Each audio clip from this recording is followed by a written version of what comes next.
Hey Hawks!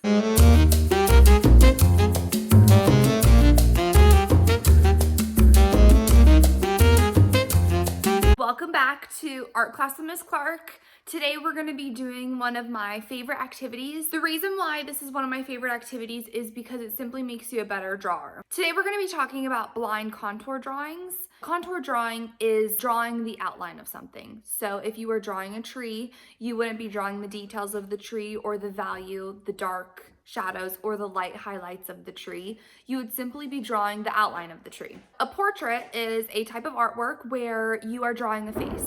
Portraits are usually drawn 3/4 of the way up, so from your torso to the top of the head. So this usually doesn't include the bottom half of the body. It focuses primarily on the face. A blind contour portrait, what that means is you are simply drawing the person or subject, and you are only looking at their face, the details of their face, their hair, their ears, their neck, their shoulders. If you notice, the word blind is before the word contour. So this means that you aren't looking at your paper that you are drawing. You're drawing all the details of the contour drawing without looking at your paper. The second part of a contour drawing is that your pen never leaves the page. So once your pen touches on the piece of paper, it doesn't leave.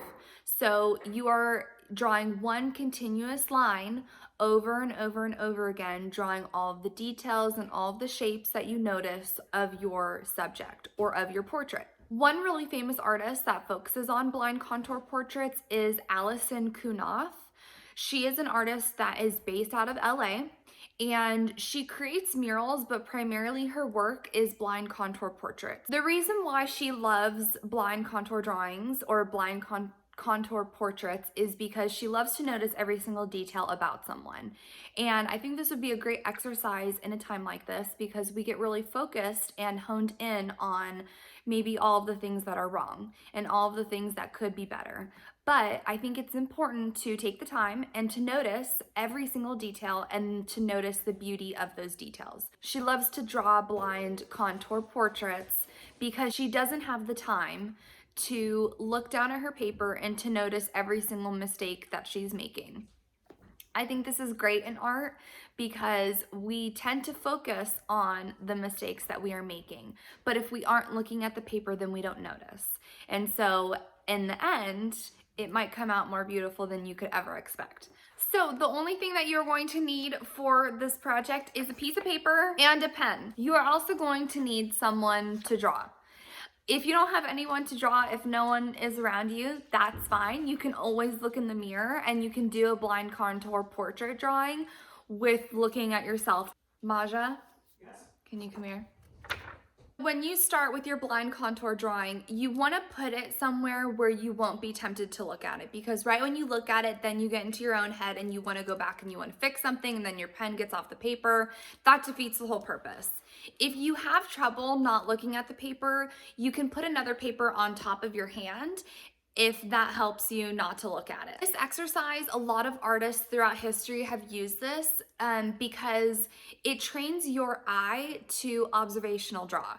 Observational drawing is an artistic technique where it trains your eye to focus on every single detail that you notice. So this is important in art because when we're drawing something, we want something to look realistic, abstract. If we're being influenced by another artist, we need to notice certain details such as where things are placed, or value scale, the lights versus the darkness, and your eye over time starts to notice these details that it will then translate into you'll learn how to draw things specifically the way that you see them. So that is observational drawing. I recommend that you start with the eyes because that is the center of the face.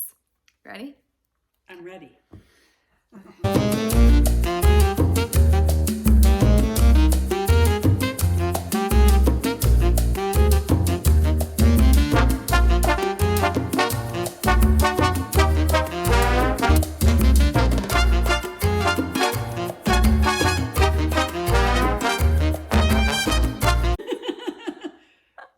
I need some work.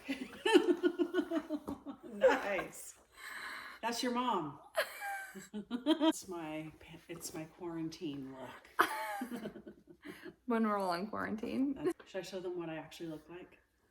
Yeah, come in here and do a little wave. Does it look like me?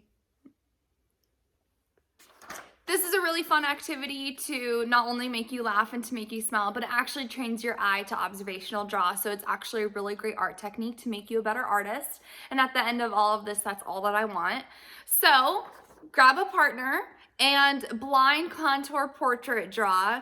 Remember to keep your pen continuously on the paper to make one big line, continuous line. Never pick up your pen, and don't look at your paper. It's really, really hard, but try your best not to look at your paper. It's gonna come out weird and it's gonna come out funky, but it makes a really cool portrait. You can also color this, you can add color to it, make it as abstract as you can. Since it is one continuous line, obviously the element of art that we are focusing on is line.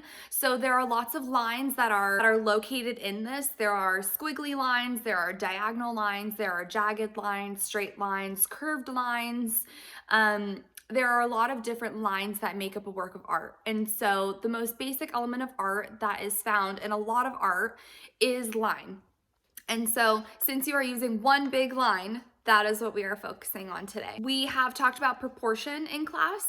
So proportion is when your facial features are accurate. So your reference lines.